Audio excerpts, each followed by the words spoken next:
Mais à côté de ça, il y a des acteurs, 22 ce soir sur le terrain, et il y a eu beaucoup de choses à dire, que ce soit positif ou négatif. À commencer par, vous l'avez vu en titre, je pense qu'on peut difficilement analyser ce match sans parler de Alisson, gardien de Liverpool, qui a sorti une prestation monumentale, Sébastien. Ah ouais, écoute, pour moi, ça faisait longtemps que je n'avais pas vu une prestation aussi incroyable d'un gardien. Il a fait quoi, 9 arrêts dans le match? Il a eu 9. Il aurait pu lui mettre 10 ou même 11 sur 10, tellement il a été incroyable. C'est vrai qu'aujourd'hui, tu vois par exemple ce qui sépare, et tu ne seras certainement pas d'accord avec moi, mais ce qui sépare une grande équipe d'une équipe moyenne ou bonne, c'est un gardien. Et là, tu as vu ce soir, Alisson Becker, c'est pas Ederson, c'est pas Donnarumma, mais c'est un vrai gardien. Et sur ce match-là, il sauve son équipe, clairement. Il écœure totalement Kvaratskhelia et Dembélé et toute la clique parisienne. Et c'est là que tu vois, quand tu as un vrai gardien, ça t'appuie, ça te sauve un match. Et sans lui, il serait tombé au fin fond du trou. Il aurait pu prendre même une valise. Et finalement, tu te rends compte que ce Alisson-là, on avait oublié que c'était un grand gardien. Et là, aujourd'hui, il a prouvé à tout le monde qu'il fallait compter sur lui. Et quand tu as un gardien de ce niveau-là, tu peux partir tranquille. Et je pense que tu as toutes les armes aussi pour aller loin dans cette compétition. En plus, ce qui est assez impressionnant, Alexandre, c'est aussi sa panoplie. Parce que parfois, il y a des gardiens qui ont forcément des spécialités, des forces. Là, c'est la panoplie des arrêts aériens, au sol, des manchettes. Vraiment, dans les pieds, il a tout fait, quoi. Dites-vous que ce gardien, juste au-delà d'être ultra complet, Liverpool veut le dégager parce qu'ils ont recruté Mamardashvili, le gardien géorgien, et que lui devrait partir en Arabie Saoudite l'an prochain, à seulement 31-32 ans, parce que le plan a été établi comme ça. En gros, ils veulent se séparer de lui. Le mec vient de rendre peut-être un des plus grands matchs d'un gardien en Ligue des Champions sur les dernières années. Il est absolument impressionnant. À un moment, il a fait un dégagement en extérieur du pied. C'est très rare de voir un gardien prendre l'extérieur du pied. Un Brésilien en même temps. Non, mais un gardien utiliser l'extérieur quand même, je pense que faut se lever tôt pour en voir. Mais non, extraordinaire prestation. Et que dire en fait, parce que je m'y attendais pas. Seb a eu raison, c'est un gardien qui a été considéré dans les meilleurs gardiens du monde comme l'un des meilleurs gardiens du monde, si ce n'est le meilleur, certaines années, à l'apogée, excusez-moi, de Liverpool sous l'ère Klopp, avec cette victoire en Ligue des Champions face à Tottenham, etc., où il est absolument extraordinaire. Mais depuis 3-4 ans, la fameuse grosse blessure qu'il a eue aussi, on n'oublie pas qu'il a eu une énorme blessure, etc., on avait l'impression que c'était un gardien qui était bon, mais on n'entendait plus parler de lui. Là, je pense qu'au moins tout le monde entier entend parler de lui. Après, est-ce que c'est les attaquants parisiens qui l'ont fait briller ou si c'est lui qui a brillé? Ça, c'est un autre débat. Mais quand tu fais 9 arrêts décisifs dans un match et que tu es là comme un gladiateur avec sa petite barbe et tout, tu sens que le mec, il est là, tu l'aurais mis un peu en mode spartiate, je pense que ça n'aurait pas dérogé. Franchement, comme tu disais, manchette, arrêt au sol, en l'air. Si, il y a eu un but, mais refusé. Donc, à part ça, il est resté totalement insubmersible. Et franchement, c'était un mur simplement. Et je te dis vraiment, c'est incroyable de voir à quel point un gardien, finalement, peut te chambouler le match. Et comme on a dit, Paris a fait un très bon match. Mais quand tu tombes sur un os comme ça, et un sacré os, tu déjoues et bravo à lui parce que vraiment c'était incroyable. Surtout que je vais laisser la parole aussi à Alexandre parce qu'il voulait mentionner quand même la prestation de Van Dijk en défense, mais c'est vrai que de manière générale on peut pas en plus dire qu'il a été énormément aidé aujourd'hui Alisson, à part évidemment cette plutôt solide prestation de Virgil. En fait, je pense qu'au début du match, il n'a pas forcément été aidé parce que les défenseurs de Liverpool, je ne les ai pas trouvés, les latéraux et même les défenseurs, pas assez dans le contrôle serein, même dans les relances, etc. Mais petit à petit, Van Dijk, il est quand même rentré dans son match et il a eu un match plus facile. On va dire que la fin de match, il a eu un match plus facile et là, il a été impressionnant, que ça soit dans la sérénité dans les duels, il prend tout de la tête, dans les coups de pied arrêtés, etc. Et j'ai trouvé qu'il est monté en puissance et que Van Dijk, au final, fait une bonne prestation.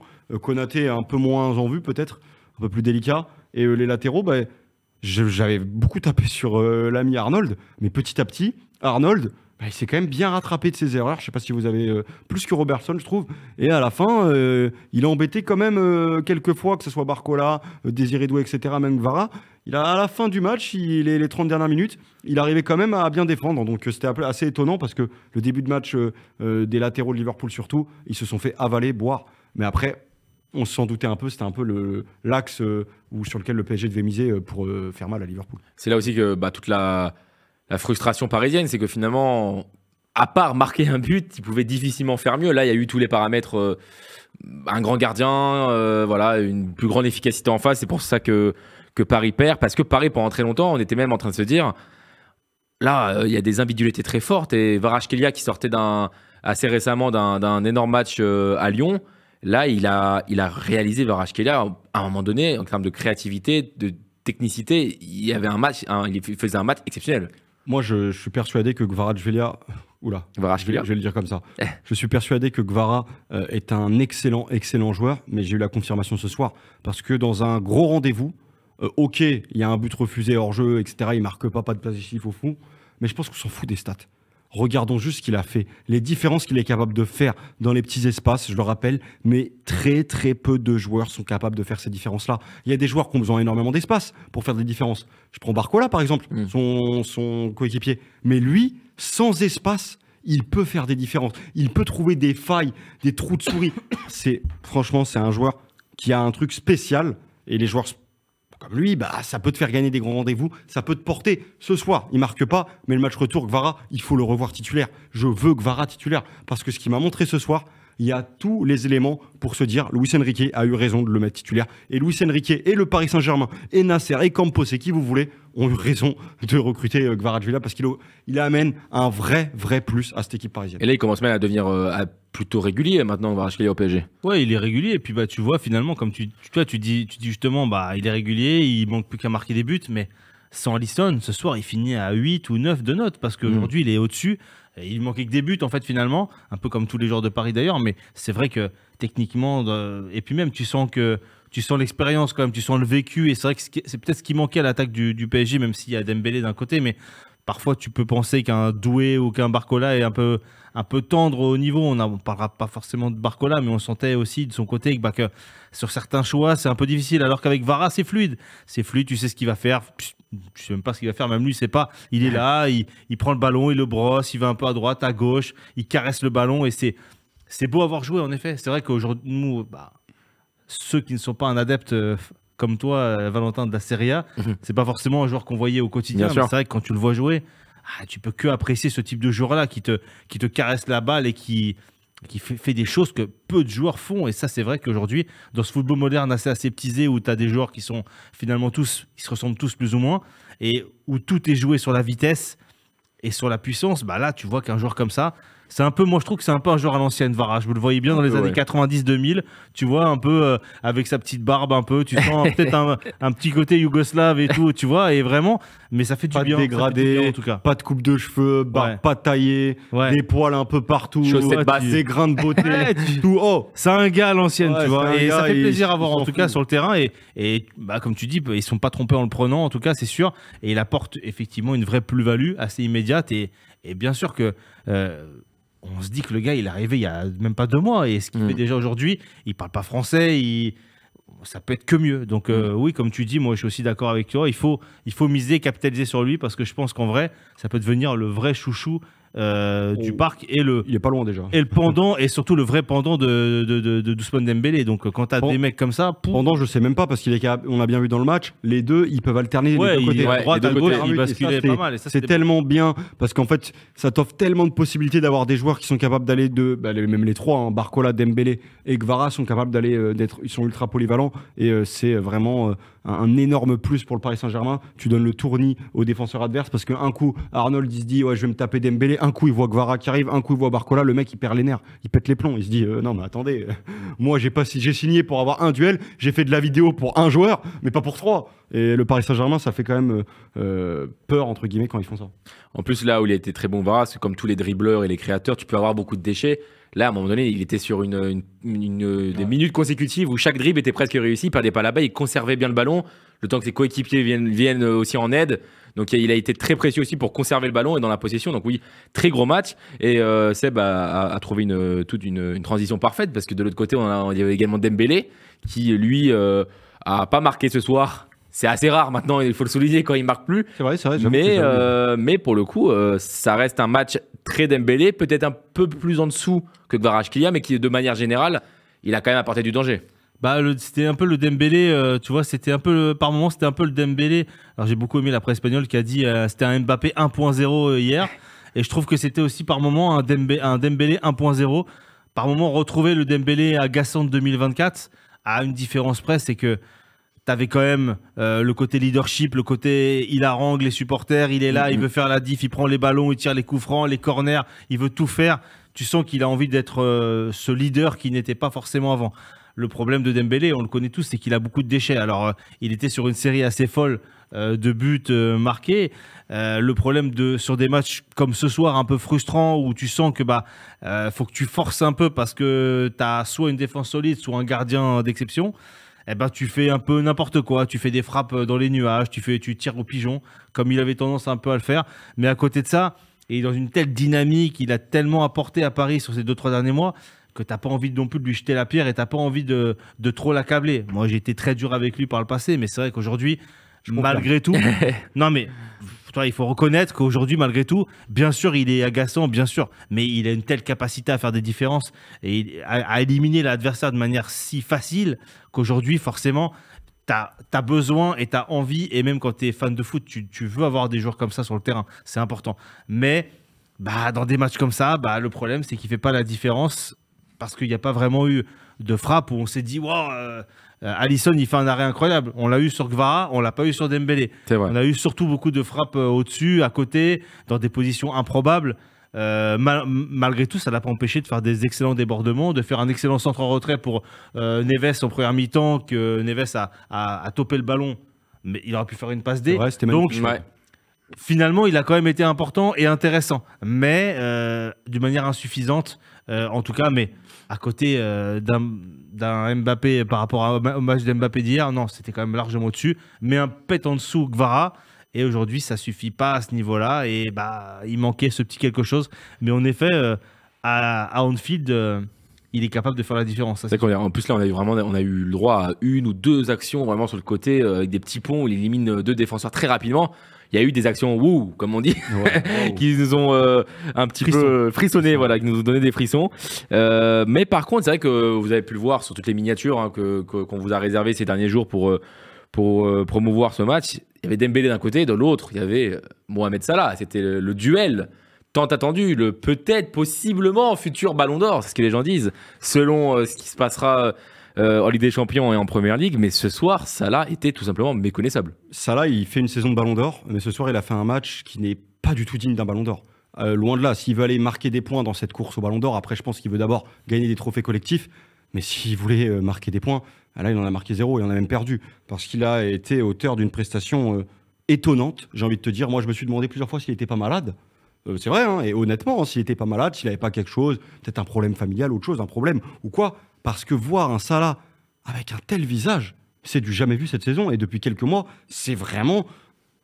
J'étais surpris. Il a été incapable de faire une seule différence. Il a été incapable de réaliser un bon contrôle. Il a été incapable de frapper, ne serait-ce.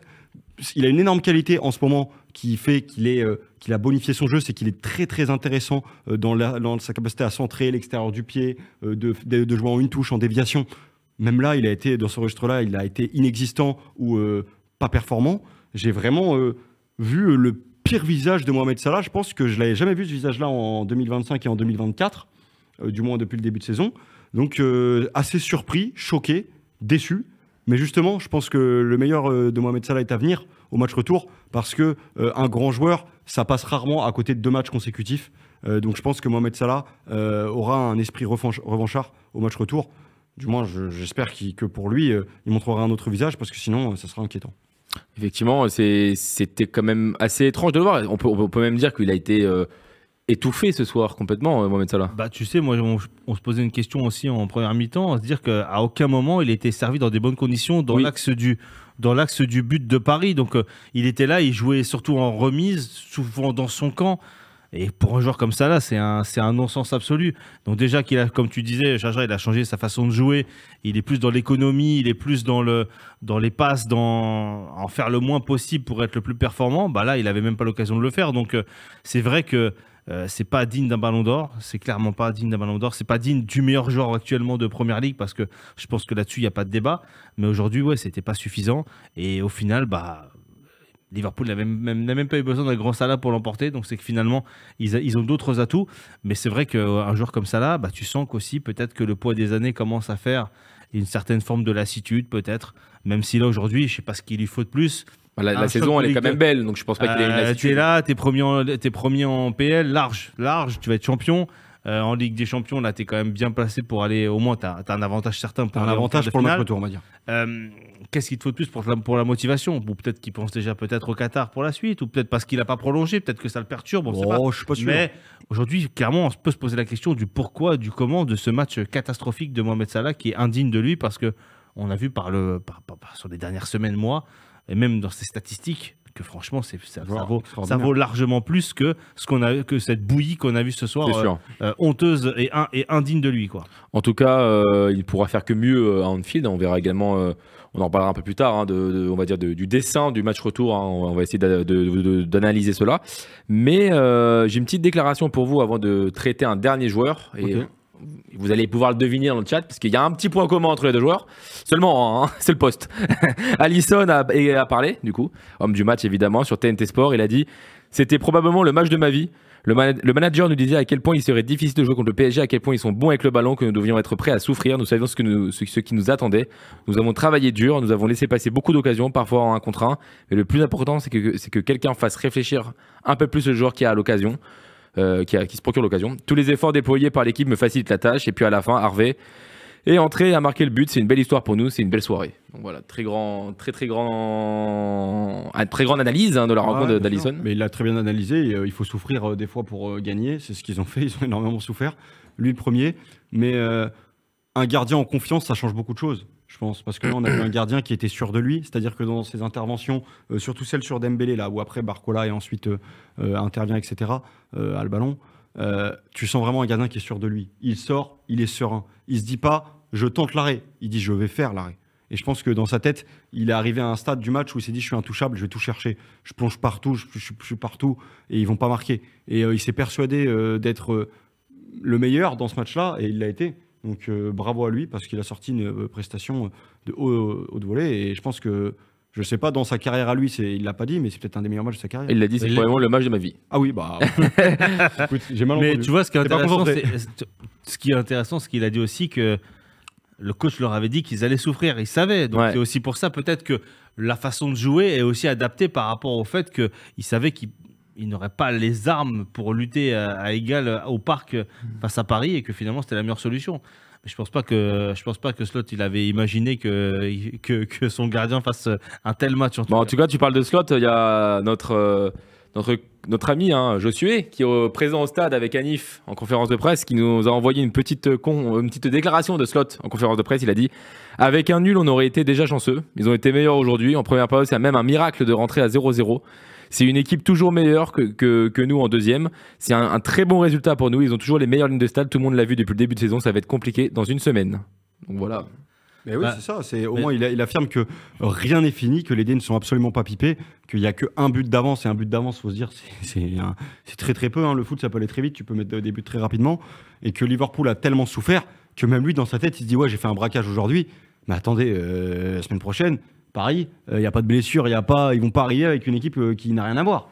Ils vont arriver avec les mêmes joueurs, ils vont faire la même chose peut-être, et mon équipe va encore souffrir, et lui, il va pas avoir 3 nouveaux joueurs, ou je sais pas, je sais pas ce qu'il va trouver, mais je pense que lui aussi se dit que rien n'est fait et que la partie est très très très loin d'être gagnée. Moi j'aime bien cette humilité, parce que c'est vrai qu'on a toujours tendance au discours d'après-match, des confs un peu lisses, un peu média training, où tout le monde dit la même chose. Là au moins, il a au moins l'honnêteté de reconnaître que Paris était supérieur en première, en deuxième, que c'est limite un hold-up.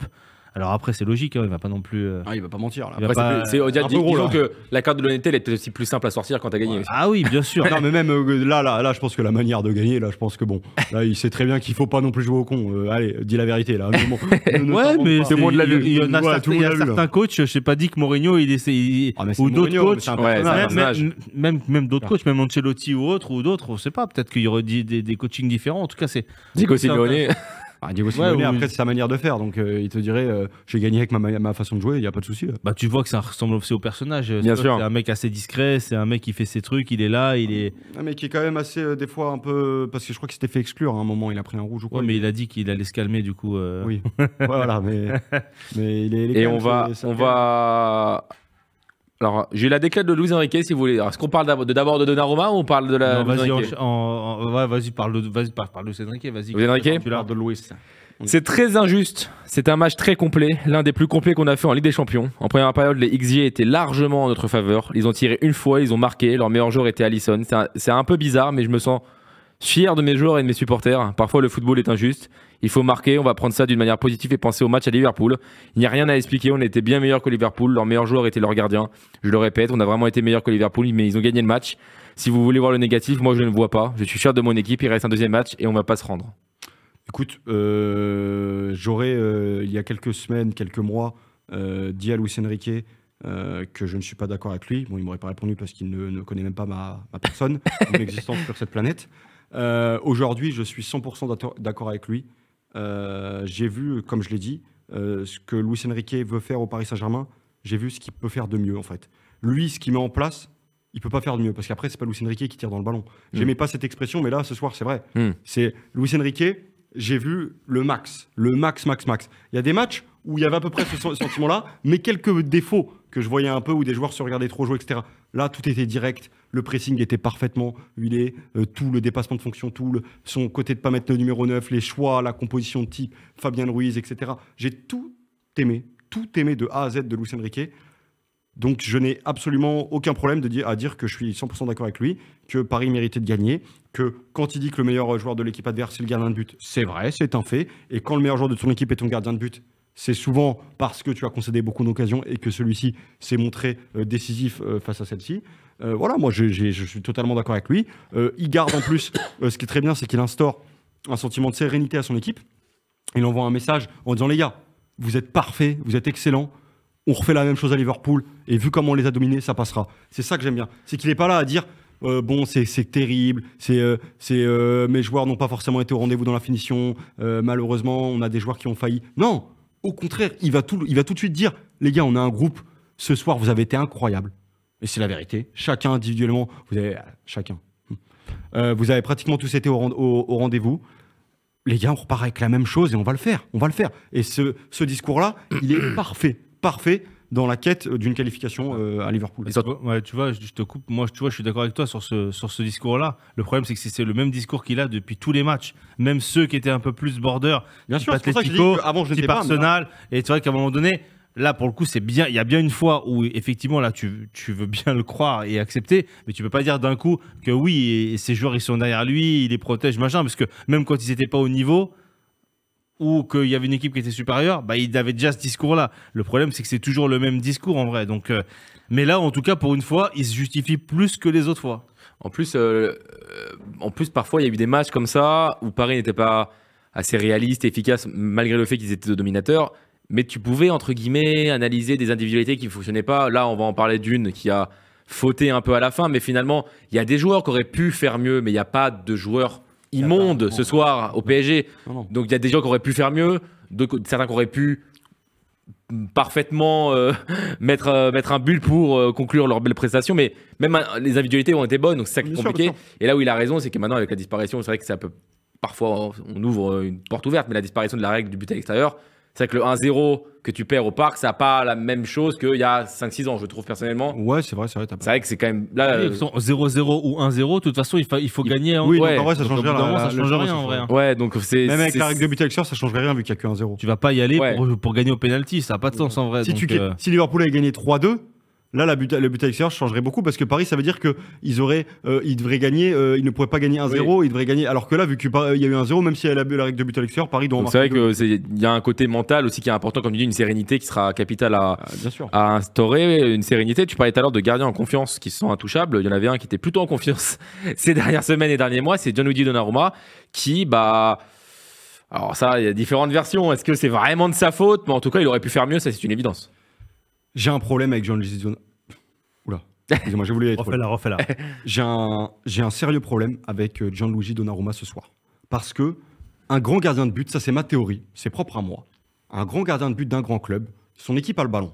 Dans la plupart des cas, quand son équipe a le ballon, son équipe concède moins d'occasions. C'est-à-dire qu'un grand gardien de but doit rester très concentré tout le match et il va subir 2-3 tirs cadrés. Ce soir, c'est 1 et il doit sortir les parades pour faire des clean sheets. Parce que c'est un grand gardien d'une grande équipe qui veut aller loin dans une compétition. Ce soir, Gianluigi Donnarumma, c'est 1 tir cadré, 1 but. Et sur le but, la frappe, vous pouvez la prendre dans tous les angles.